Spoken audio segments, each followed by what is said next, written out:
Assalamualaikum warahmatullahi wabarakatuh. Perkenalkan, nama saya Evi Astria. Saya mahasiswa dari Universitas Islam Riau dari Fakultas Psikologi. Di sini saya akan membedah buku atau mereview sebuah novel romansa berjudul Mencintaimu Seperti Kucintai Quran. Nah, novel ini menjadi salah satu novel yang menjadi inspirasi saya. Kenapa? Nah, sebelum saya menyampaikan hal itu, saya akan menceritakan sebuah cerita singkat dari novel ini. Novel ini menceritakan seorang pemuda bernama Rahmat dengan kekasihnya, yaitu bernama Ralin. Nah, Rahmat ini memiliki seorang adik bernama Rania. Mereka berdua ini adalah seorang yatim piatu, di mana orang tuanya sudah meninggal sejak mereka berusia 10 dan 2 tahun. Orang tuanya meninggal karena bencana alam yang terjadi di tempat tinggalnya, dan mereka itu oleh bibi dan pamannya. Dimana pada saat itu Rahmat sedang menjalani kuliah di Fakultas Seni dan adiknya SMK kelas 1. Dan akhirnya Rahmat pun harus putus kuliah karena tidak adanya biaya.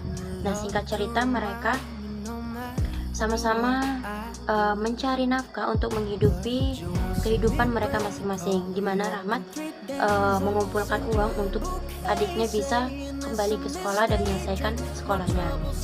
Nah, setelah adiknya selesai sekolah, Rahmat dan adiknya ini pergi ke Bandung untuk mengadu nasib mencari rezeki, di mana pada saat di Bandung ia bertemu dengan kekasihnya yang sudah 6 tahun tidak bertemu. Nah, pertemuan mereka ini dibantu oleh adiknya, di mana adiknya dibantu oleh kekasihnya, yaitu Ilyas, yang ternyata Ilyas ini adalah sahabat dari Ralin, kekasihnya si Rahmat. Nah, setelah mereka bertemu di pertemuan pertama mereka setelah mereka berpisah 6 tahun lebihnya, akhirnya Rahmat menepati janjinya, di mana ia pernah berjanji kepada Ralin untuk mengkhidbahnya dan menikahinya. Nah, setelah itu mereka akhirnya menikah, di mana Rahmat memberikan sebuah kejutan kepada Ralin, yaitu bulan madu di sebuah pondok kecil di tengah-tengah gunung, di mana mereka di sana tinggal selama 4 bulan lamanya. Selama 4 bulan itu mereka tidak menjalani kehidupan rumah tangga yang lempeng-lempeng aja atau yang manis-manis aja. Ada sedikit konflik, di mana Ralin protes sama Rahmat karena tidak ingin tinggal di tempat yang jauh dari kota dan dari peradaban, di mana ia harus hidup secara sederhana. Ralin ini dari kecil sudah hidup serba ada. Nah, selama 4 bulan itu akhirnya Ralin belajar bagaimana cara bersabar, bagaimana cara menjadi orang yang sederhana dan mandiri. Nah, akhirnya selama 4 bulan itu Ralin juga hamil, dan itu menjadi kebahagiaan yang sangat besar oleh mereka berdua. Nah, akhirnya mereka pun kembali di mana tempat mereka tinggal, yaitu di Bandung. Nah, pada saat Ralin ini sudah hamil besar, menjalankan bisnis yang sudah dikelola oleh istrinya. Nah,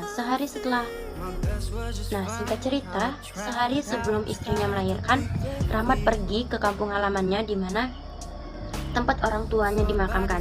Ia berziarah ke makam orang tuanya.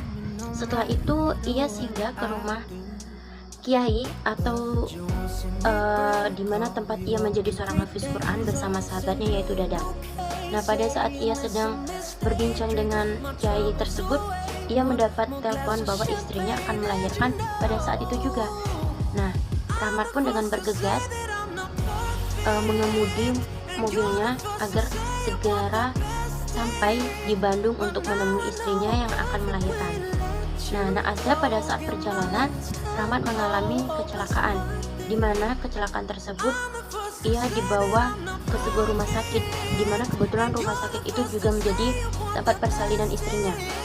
Nah, pada saat istrinya sudah melahirkan anak mereka, Rahmat pun menghembuskan nafas terakhirnya, di mana ia mengucapkan kata terakhir, yaitu sebuah nama yang akan menjadi nama anak mereka, yaitu Hafiz Al-Rahman.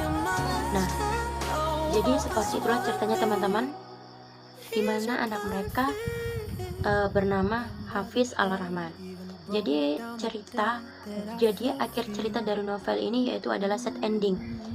Kenapa saya sangat suka novel ini? Karena ceritanya itu mungkin bisa dibilang sama dengan cerita cinta yang ada di FTV atau di TV-TV gitu ya, sangat mudah ditebak gitu. Tapi jujur novel ini sangat menginspirasi saya, dimana terutama seorang lelaki hafiz Quran yang sangat bertanggung jawab, lemah lembut hatinya. Nah, lalu mengajak istrinya tinggal di sebuah gubuk kecil di tengah gunung, dimana itu menjadi salah satu impian saya. Buat informasi teman-teman, kalau saya ini sangat suka dengan alam. Jadi saya punya impian ingin mempunyai rumah atau tempat tinggal dimana sekitarnya yaitu adalah hutan atau alam gitu. Dan saya sangat senang suasana seperti itu dan bisa menjadi healing juga untuk kita-kita. Nah, jadi hal itulah yang menjadi inspirasi saya dari novel ini, novel Mencintaimu Seperti Ku Cintai Quran. Novel ini sangat bagus teman-teman, dimana banyak pelajaran juga yang dapat kita dapat. Sebuah pelajaran menjadi seseorang yang sederhana, untuk tidak lupa dengan kewajiban-kewajiban kita sebagai seorang muslim.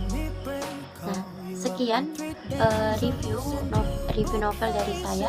Lebih dan kurang saya mohon maaf. Wassalamualaikum warahmatullahi wabarakatuh.